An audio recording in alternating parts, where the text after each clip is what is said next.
ఈరోజు 30 years industry Prithvi గారు Janasena party కార్యాలయానికి మంగళగిరి అయితే చేరుకున్నారు. పవన్ కళ్యాణ్ గారితో కొంత సుదీర్ఘమైనటువంటి చర్చలు కూడా జరిపినట్టు తెలుస్తుంది.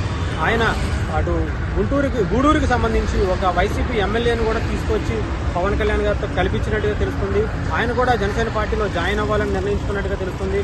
వరప్రసాద్ అనే గూడూరుకి సంబంధించి ఒక వైసీపీకి సంబంధించి కీలకమైనటువంటి ఎమ్మెల్యేగా ఉన్నటువంటి ఆయన ఈసారి జనసేన పార్టీలో జాయిన్ అయ్యి జనసేన పార్టీ నుంచి పోటీ చేయాలని అయితే నిర్ణయించుకున్నట్టుగా తెలుస్తుంది. దానికి సంబంధించి పవన్ కళ్యాణ్ గారితో సంప్రదింపులు జరిపారు. చాలా ఒక సుదీర్ఘమైనటువంటి చర్చ కూడా జరిగింది.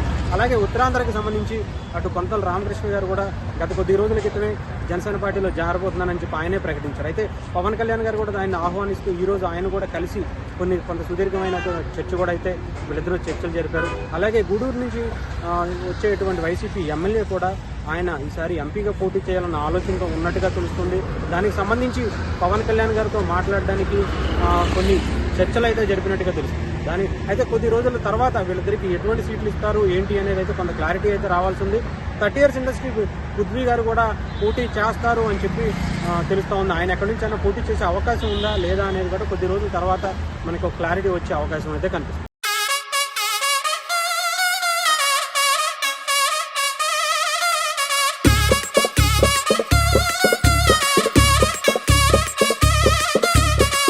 ఓరన్న మాయన్న సీమలోని సిన్నన్న జనసేన జయ్యని జెండా ఎత్తు పవనన్న సయ్యని కథని తొక్కు మతిలేని పాలనకి మంటే పెట్టు మన